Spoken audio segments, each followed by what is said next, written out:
Assalamu alaikum wa rahmatullahi wa barakatuh, and welcome to this new session. We're going to be talking about egoism today. So before we start, inshallah, let's hear the poem being read in Arabic and then we'll come back and speak about it. فصل الأنانية. أما الأناني فهو ما اعتقد أن السرور والسعادة مرد للذات، لكن السوى يساعد بنسبة وكل ذا مباعد عن الصواب إذ يجيء دور يفسد ما عن مثل ذا يثور، فإن بكرا قد يكون فرحا وغيره إذا رآه ترحا. So I want to ask you a question just to get started. Let's keep this interactive. We'll start with this question, and at home you're going to be thinking about this question as well. This is actually, I'm going to give you a quote from David Hume. He says, "If you ask a man why he hates pain, he cannot answer." Okay? Meaning, this is inexplicable. This is the base. This is so self-evident that it does not require elaboration. To what extent do you agree with this? Speak to the person next to you. You think about it at home. We'll come back and speak about it. Go ahead. All right, guys. Let's get some contributions. Mahdi, actually, let's start with you two. You were talking. Yeah, so David Hume is saying that if he was to ask a person why he hates pain, he cannot answer. I would disagree with this because a person would be able to answer by saying that the reason I hate pain is because my body is made this way because of my biological makeup, because I have neurons which fire based on these, Right. So he wouldn't disagree with all of that. Yeah. That's not his point here. He's saying that ask a child. Let's put it in that language, right? If get a 1-year-old and prick the 1-year-old and see what the 1-year-old does. What do you think the 1-year-old is going to do? Start crying, right? Yeah. So is that an expression of what is that an expression of? Yeah. Satisfaction or dissatisfaction? Yeah, when someone cries, right? Yeah, dissatisfaction. So it's as good as them saying I don't like this, right? Yeah, exactly. So can they tell you the neurons and all that kind of stuff? No, but they would say something like, "This doesn't feel good," right? So this. Yeah. Is why not? No, but this is the answer. Why do you not like it? Yeah. So he would say because it doesn't feel good, but at least he's answering the question, right? Right. See, this is the point he's making. That it's inexplicable. It's self-evident. It's only circular then, like. No, go on. You're on the right tracks. It's good. You're trying to be skeptical, but it's a very difficult one to be skeptical about, right? Go ahead. I'm not sure. I was just gonna say, can you only argue from like a circular kind of point? I don't like it because I don't like it. Kind of. No, this is not morality. He's not saying it's not good because it's the way you are. Okay. He's just saying you don't like it. You don't feel. You don't. I'm saying yeah. How about? Do you have anything to say? It's not inherently pleasing. It's just not. It's just completely opposite to our. It goes against like the fifth law. Yeah. Like, Yeah, there you have it, right? Yeah. Right. Okay. So it's against an inclination that we have. Yeah. It's we don't even require justification for it. If I put a candle on this table, and I put my hand on it, I don't need to philosophize why I don't want to put my hand on the candle. So It's instinctual. Would you say it's a priori? No, because it's not rational. Remember, we differentiated in the epistemology lesson between what's instinct and what's rationalizable. Okay. This actually does go back to the epistemology thing. Any points here? We just said that pain in itself, nobody likes it, and we agree with the premise. Yeah, I find that when I read it first time around, I wasn't gonna attack it too much because I thought this is true. Like, baseline pain and pleasure is practically out. You can make a very strong argument, intuitive or at least instinctual. You can make this argument. But we could say that the assumption sometimes is not right, because sometimes it does. Yeah. There's no assumption here. Like, it's not an argument being made, right? We're saying that we have to differentiate between two things, and we're gonna do so more so in this lesson. Yeah, we have to differentiate between psychological makeup and ethical standards. So remember, how do we get from psychological to ethical? How do we get from is to ought? How do we do that? It needs to be objective morality. Yeah, how do we do that? A doctrine. You give value to something and you justify why There needs to be some yeah, base. this Okay, fact let me should- rephrase the should question. exist. How do you identify a moral claim? How do you know if someone's making a moral claim? Okay. If there's a should in there. If there's a Yeah. should in there, Yeah. or Or- shouldn't, right, wrong. Yeah. If these keywords are not there, it's not a moral claim. We have to be careful because we could be attacking something which doesn't require attack. You know, you can't say, "Well, you're making an assumption," when the person's not even making an argument. In ethics, you only start making an argument when you start using terms of moralizing terms. This is very important. You know, if you don't know this, put this down somewhere. And what are the key terms that we're talking about? Right, wrong, is. Oh, yeah, sorry, not is. Right, wrong, should, shouldn't, ought, oughtn't. Yeah. You should do this. You shouldn't do that. Now you're telling me what I should do. Now you're moralizing. Okay. But if I say to you, you are like this, you are not like this, I'm not moralizing. Yeah. I'm telling you what you're about. All right. On that point, and this is an important segue. Let's have a quick question. Yes. Just I don't know, just brainstorming. But like, what if you was to ask a man like why he loves pain? So for example, there are some people who actually love pain, right? Like, is this? Is there pain anymore? Is it? Yeah. Look, then he's asked the right question. Yeah. He's asked the right question. If you love it, then does it become pain? Okay. Because you've now used the term that indicates your affinity towards it. If you use the word love, that's it. It's no longer a pure pain. We're talking about pain in its purity, Yeah. where there is no enjoyment or anything like that. A sadistic person or a masochist or I don't know, these kinds of things, they don't apply here because they enjoy it somehow. There's some people sexually, they like these kinds of pains and these kind of things. You laugh at it. No, but it's not, Yeah. clearly, that's not, you know, people go to the gym because, and there's pain involved in that. Almost every sport has pain involved in it. Yeah. You know, so it's that we mean a pure pain with no benefit, no enjoyment, no sense of achievement. Okay. You know, going on to this, the difference between psychological egoism and ethical egoism. So, okay, egoism is the idea of self-interest, self-love. Okay, self-interest, selfishness. Okay, self-love. Yeah. Now, psychological egoism is the idea that we as human beings are self-interested by nature. That everything that we do is for ourselves. Every single thing you do is for yourself. Is this a moral claim? No. It's not a moral claim because we're not saying it should be, ought to be, it's okay for it to be, it's good for it to be for yourself. But that's why it's called psychological egoism. Psychologists speak about it. It's the field now of psychology. So everything you do is for yourself. This is a very important question. I'm going to pause here and I want you to really think about this. To what extent do you agree with this statement? 3 minutes, speak to the person next to you. Really think about it. Obviously, like, I'm not. All right, so yeah, let's get back and there's some interesting conversations going on here. Why don't you bring it to us? Tell us what you're talking about. Yeah, so we mentioned that there is definitely truth in this. In that a person usually, you know, when they live their daily life, they do things out of self-interest. You know, whether it be work and so on, and also out of self-love. And the reason a person does something is usually to fulfill like a kind of I don't know, satisfaction within themselves, whether it's like mental, biological, I don't know, financial, right? But then we kind of progress on to go, okay, how about a mother who loves her child? You know, usually a mother would sacrifice her own interests, her own well-being for the sake of her child.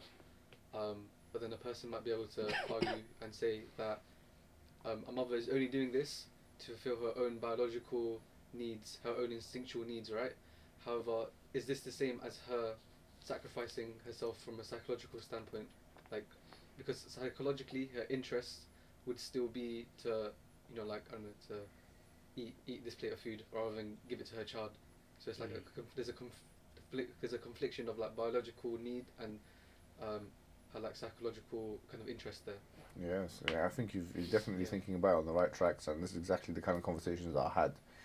You know, on the example of the mother sacrificing herself for the child, it could very well be argued that she's doing that because she couldn't live with herself if she didn't do that. She'd rather live a life where she would rather not live than have to live a life thinking that she didn't save her child. So the pain of not sacrificing her child, herself for her child, would be more than the pleasure that she would have living the rest of her life in guilt. So these are the kinds of arguments, in, you know, So that we. the grenade example. Pardon? If there's a grenade. Grenade. Yeah. Yeah, the grenade example is actually one that's sort of used as well, like, you know, and you know, jumping on a grenade and stuff. But then the question is that person doing it to leave some kind of a legacy behind, or because they think that this is what's going to really, like, the thought of them doing that will make them into some kind of a historical figure. Or if they don't do it. But if they don't do it, then it's for example, the nation will be destroyed. His family will be raped. His house will be taken. Or he's mentally not gonna live. Or mentally he can't live with the pain. Yeah. Or a combination of all of those factors. Yeah. So that he ultimately reasons, I'm going to jump on this grenade and be brave, and that makes me a man, or that makes me a patriot, or that makes me a true warrior or something. You know. Any other points on this? Basically, we agree with the other guys. There's always a degree of self-interest, whether that's an internal happiness that you gain from something, or you can gain the exterior adulation of other people by doing something. Yeah. So there's always some form of self-interest involved. Do you know, it's very good, well put. I think that's absolutely. I think it's very difficult to argue against this. Basically, I think it has been very difficult for anyone to argue against in psychology, and even in philosophy to a lesser extent. But what I find interesting is there's been a proliferation recently in the last, I would say, 20 or 30 years, especially, of literature and psychology about narcissism. I'm not sure if you've seen this. There's even YouTube channels being established, how to deal with a narcissist and how to do this and that. Yeah. Everyone thinks everyone else is the narcissist, but everyone has the narcissist in them, you know. And the conventional model, right, is you've got a spectrum. I'm not sure if you've seen the spectrum or if you've heard of it, but you've got, on the one side, you've got the overt narcissist, and then on the other side you have what you call the covert narcissist, and these are two sides of it's like a spectrum, right? So the overt narcissist is an exhibitionist, comes across as extremely confident, basically like me.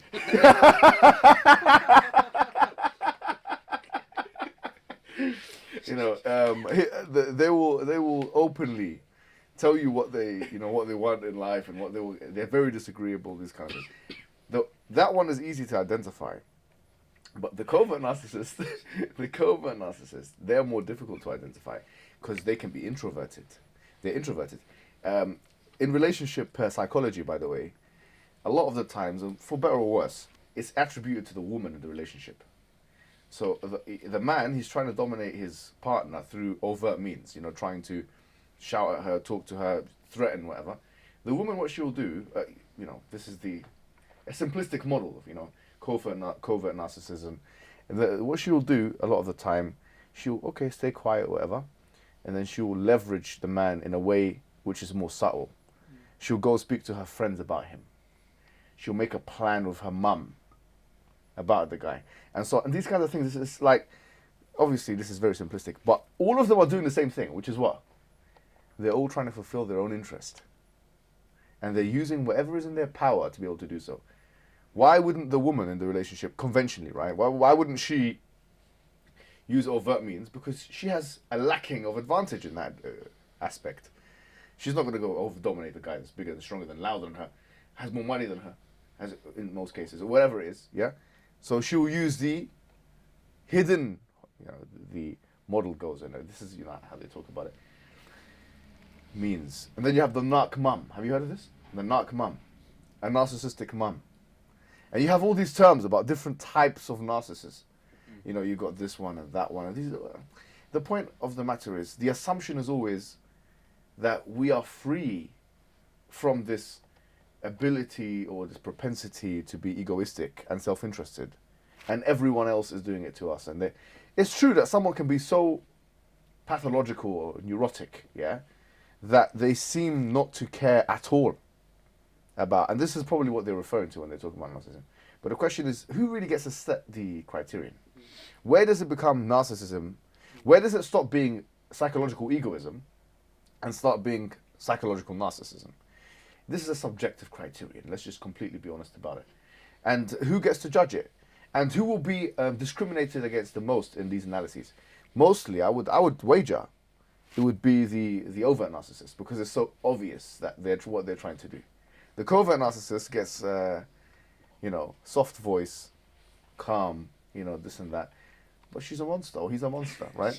Yeah, she's been trying to do it behind his back. She's still talking to her girlfriends about him. Maybe she's cheating on him, You know what I mean? Maybe she's doing all these kind of...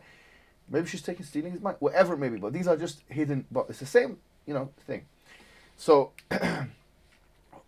these are just interesting side notes.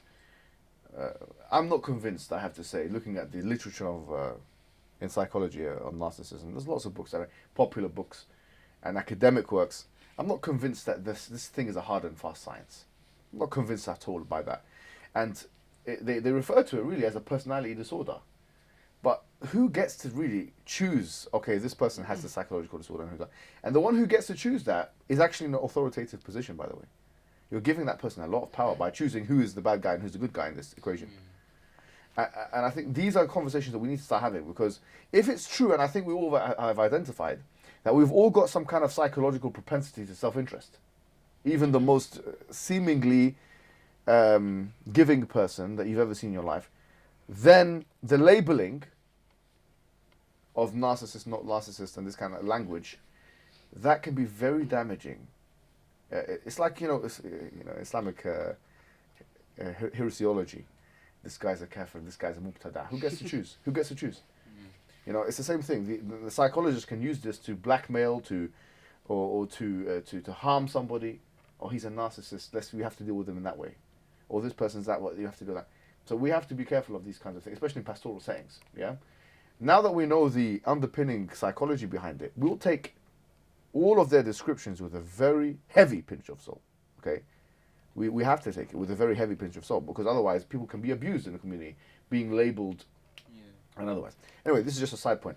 The point of the matter is, I think we all agree that the human action is largely motivated by self-interest. Okay. Now, ethical egoism, on the other hand, ethical egoism is the idea that you should act within your best interest.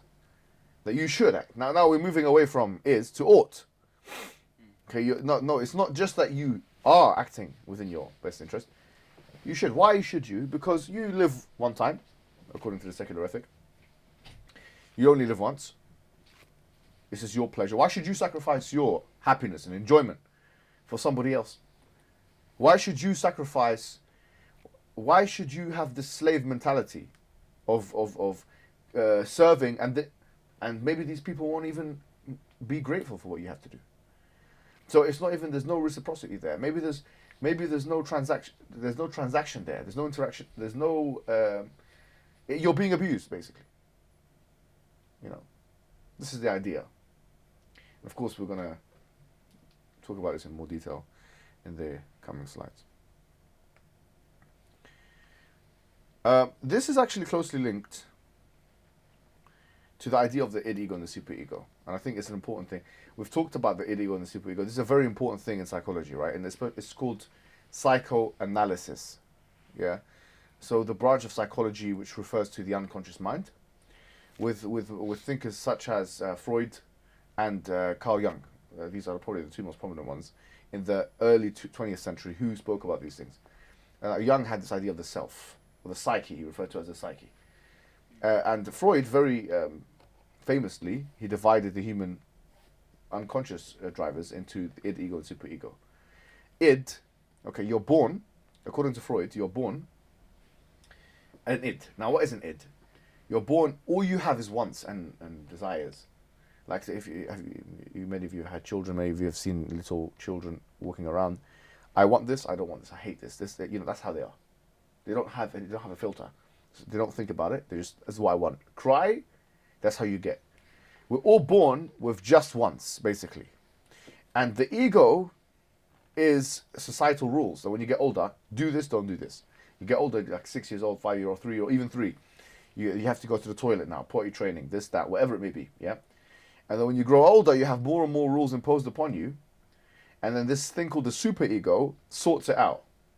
So the superego says this is when you can have fun, and this is what, or you can indulge in whatever desire you have, and this is when you can't. So this is the Freudian model, the id, the ego, and the superego. And this is important because obviously the assumption is that you do have these drivers, that you do have these wants and desires, yeah, but that you're trying to moderate them so you can survive, basically, in the society that you live in and stuff. Okay, so it's closely connected to that as well. And by the way, this is very important actually. I think we should mention it. Counseling and psychological services. We might as well mention this, right? For example, in this country, you have two major kind of things. If someone has mental health issues, obviously they'll give them drugs.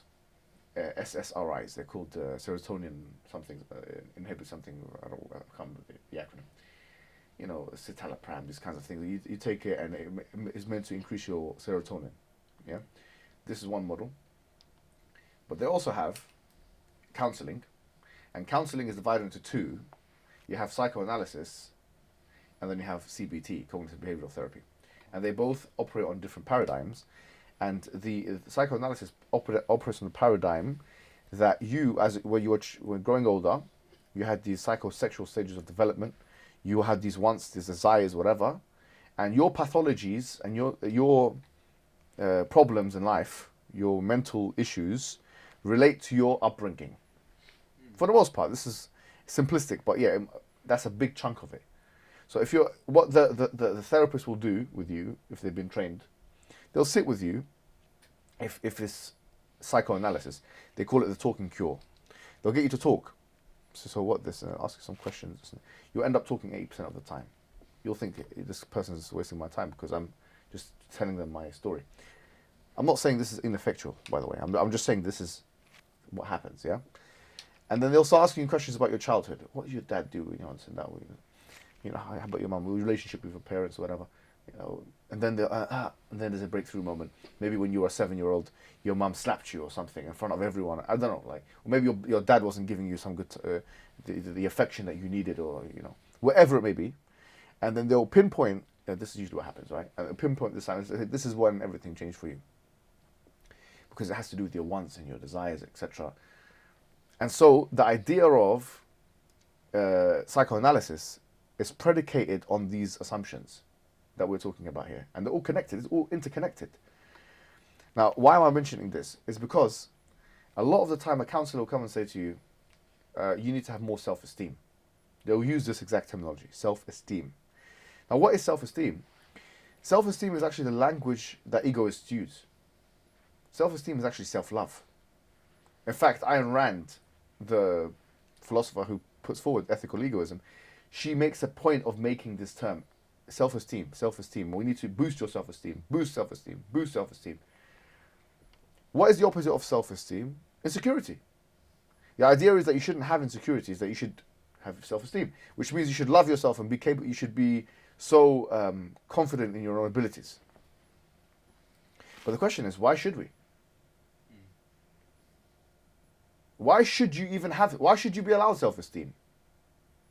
I know it's maybe uncomfortable question, but if you don't have self-esteem, maybe you shouldn't have it. Is there anything that suggests that you should have self-esteem, self-love? You should love yourself. Love yourself, they say. Have you seen this? You've seen this, right? They'll sit with you in, you know, it can be a gender-based thing. It can be a race-based thing. We have to love ourselves first. It's about for us first. Why? Because if we don't love ourselves, no one's going to love us. Whatever, like, you know. But the idea is there. Like, this is egoism. Yeah. And what I'm saying is it creeps away from psychological egoism and starts to make its way into ethical egoism through things even so subtle as counseling. You need to build your self-esteem. But wait a minute. If that person doesn't have self-esteem because they are being told off by someone in their life who's an authority figure or someone who knows something about them that they potentially need to change, according to a reciprocal model of morality, then maybe self-esteem is not the best thing for them. Maybe they shouldn't have maybe they should have insecurity. Maybe insecurity is the solution. Could you ever imagine a counselor saying to you should have a little bit more insecurity? Can you imagine that being said? It's not going to be said because remember, you're trying to make that person feel better. True, yeah. Why are you trying to make him feel better? What's the assumption here? What about if he needs to feel worse? There's the assumption that do you see the point? True, yeah. Like, how about that? Like, these are very deep questions. But what I'm saying is, ethical egoism creeps its way into a moral landscape through things like counseling sometimes, through things like conversations behind closed doors, locker room talk, whatever it may be. It creeps its way back into the discourse, and then you'll start to develop an entire morality which you don't even realize you have. I need to think about myself. Maybe you've said that to yourself one day. I know I have. This was yesterday. I was thinking. I was thinking that I was driving up here.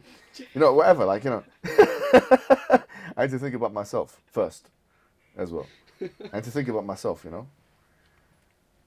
And then they'll start justifying it. If I don't have the oxygen, then I can't give it to anyone. These kinds of examples. Yeah. And sometimes I'm not saying these justifications are all wrong, by the way.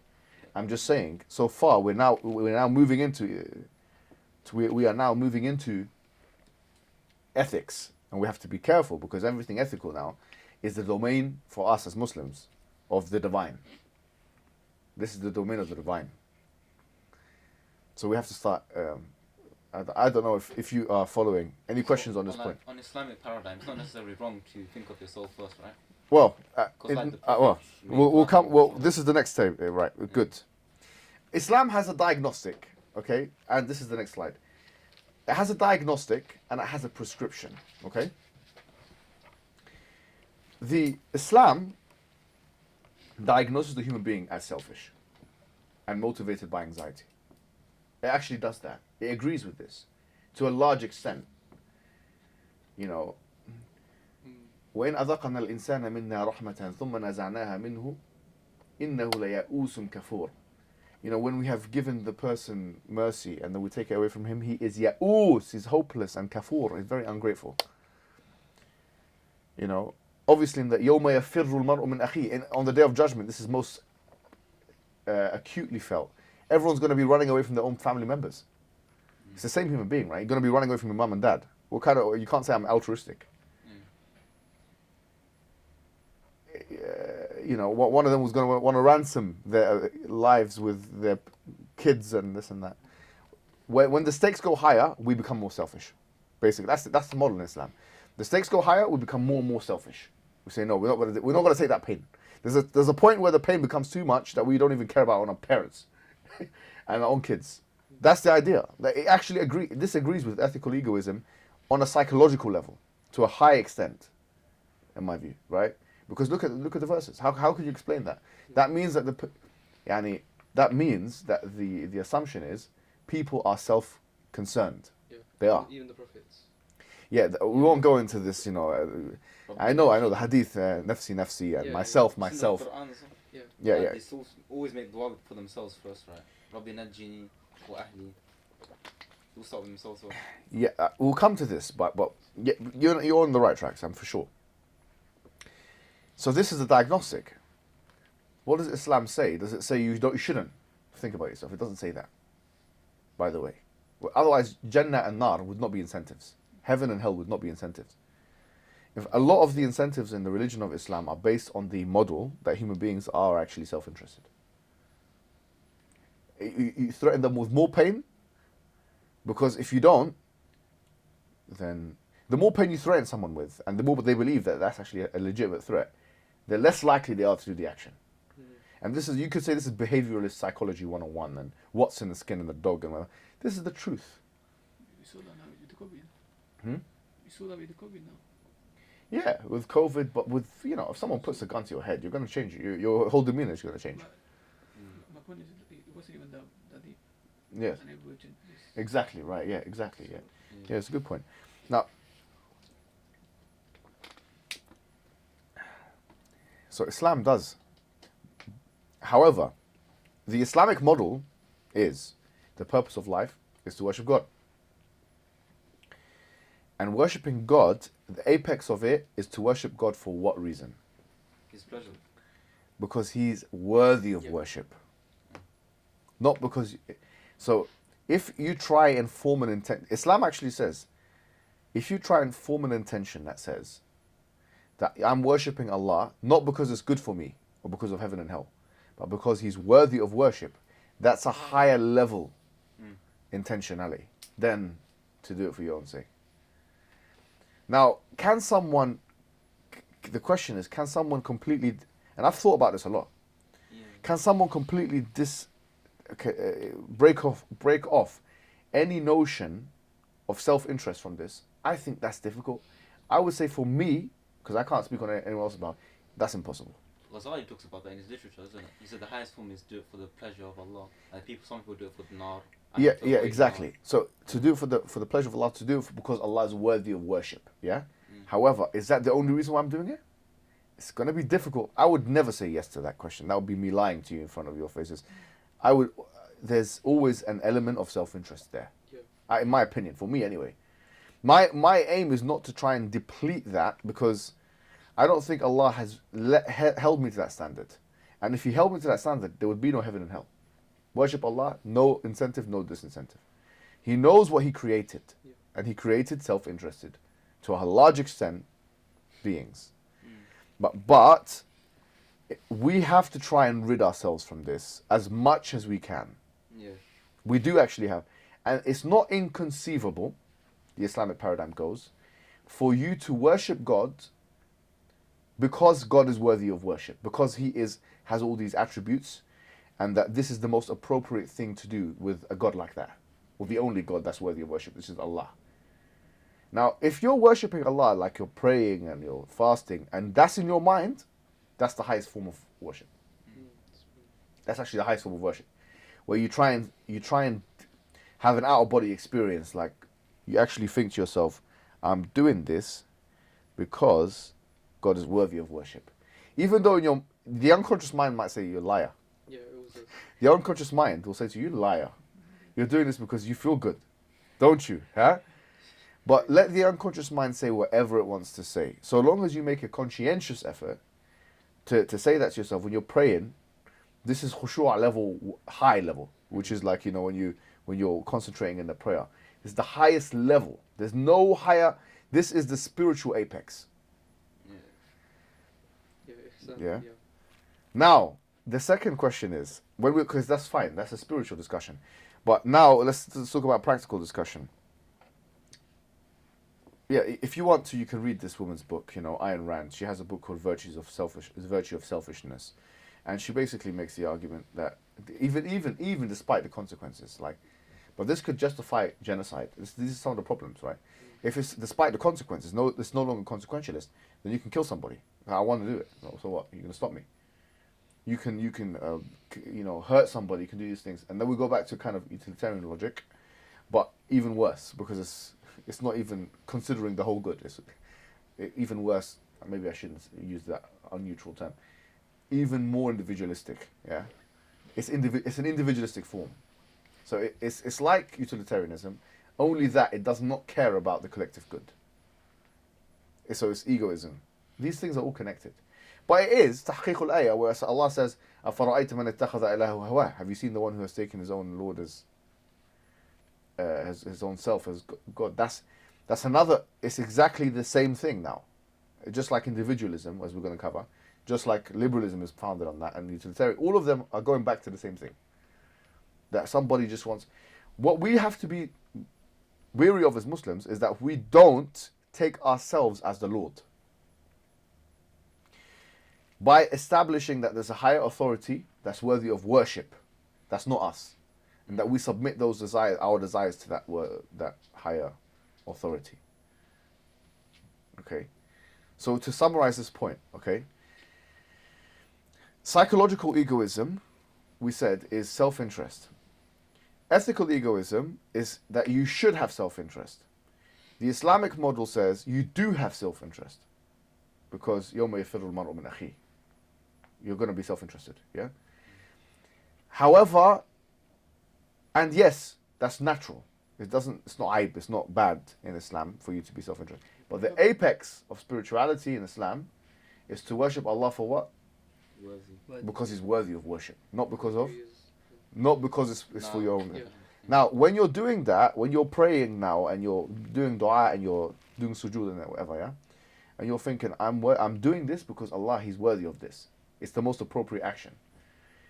Is there a conflict of interest inside of your psyche, if you want to put it in Jungian terms, or your id, ego, and super ego, if you Freudian terms, or your nafs, if you want to put it in Islamic terms? Yes, there is a conflict of interest, because your nafs is saying no. Your nafs is saying, I'm doing this for my own sake. But despite the fact that your nafs will continue saying that, and if you're honest about it, you just verbalize it. I'm doing this for myself, yeah? You have to conscientiously make an effort to deplete that from your nafs. Now, you will never succeed. I know that sounds... it's impossible. I personally believe it's...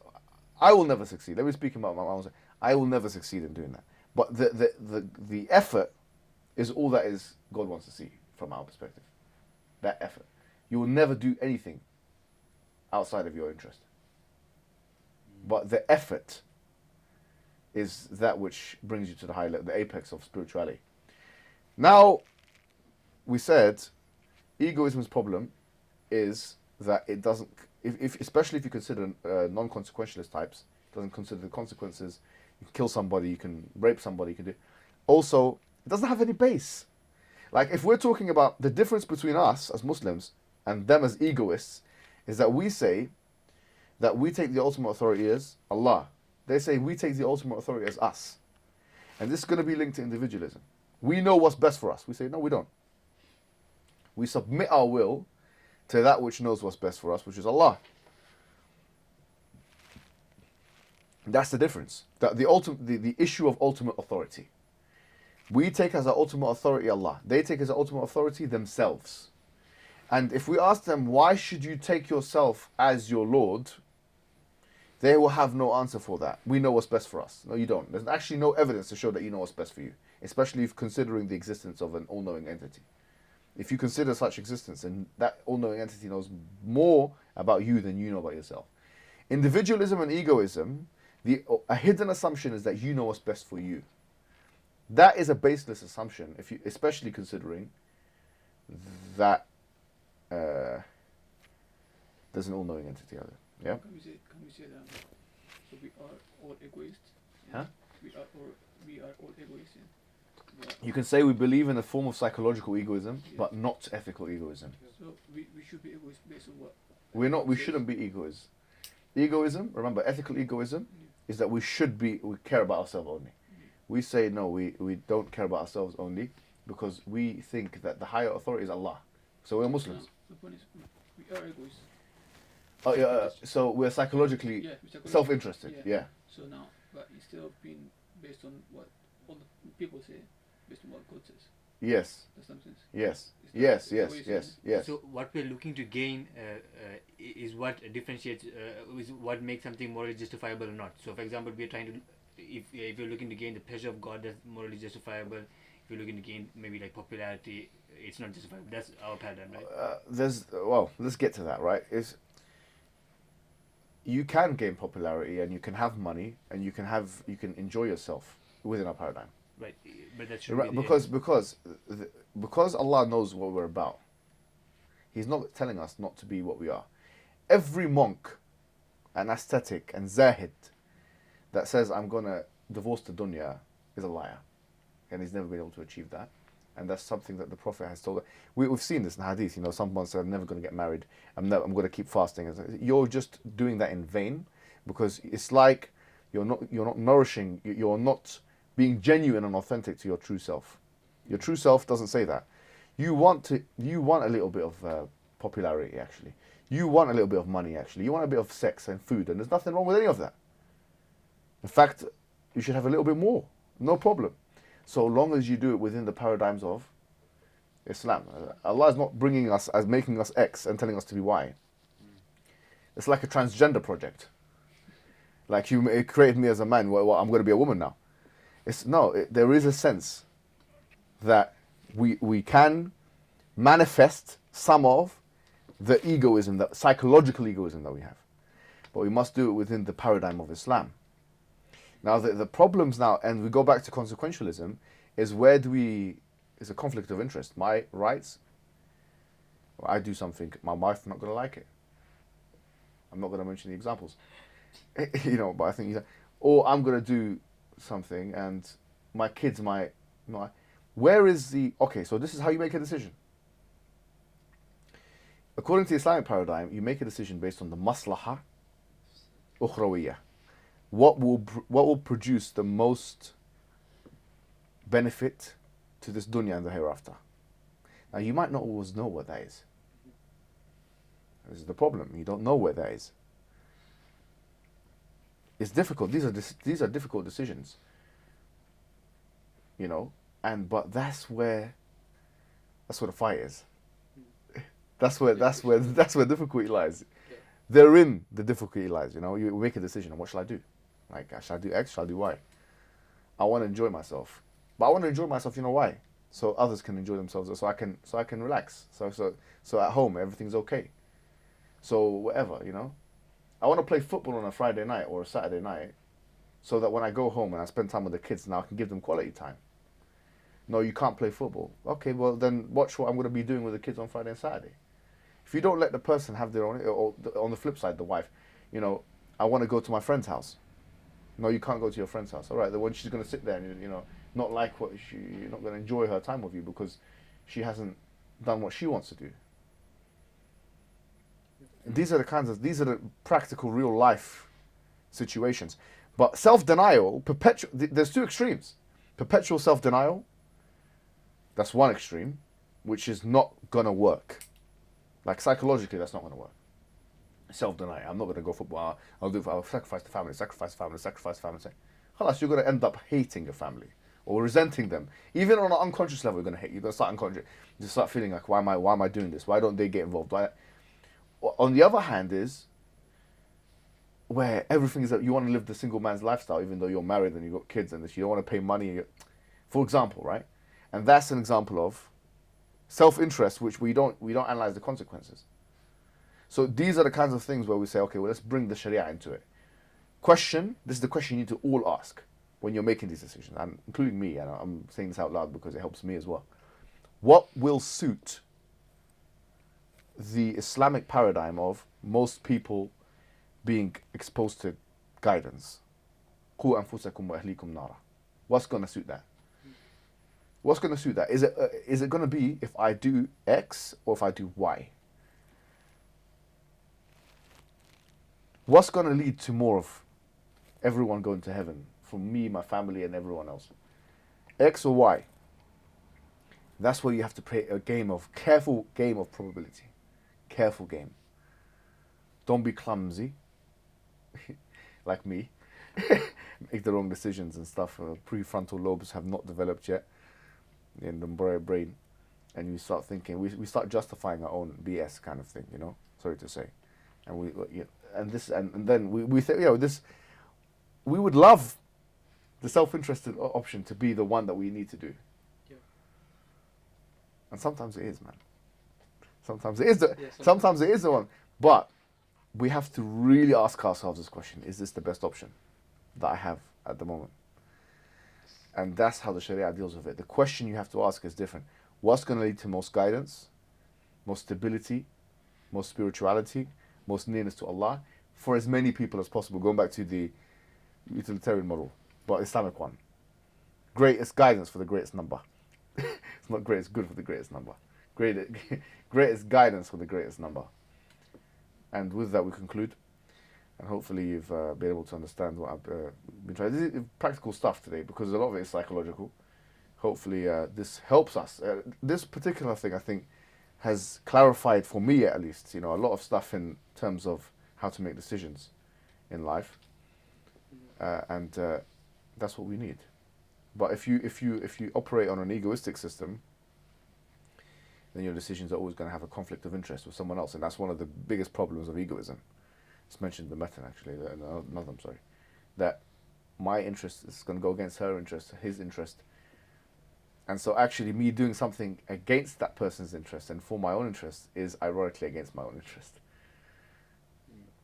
You know, so we need to make the right decisions here, and we need to think about these things properly, and hopefully you've benefited from that.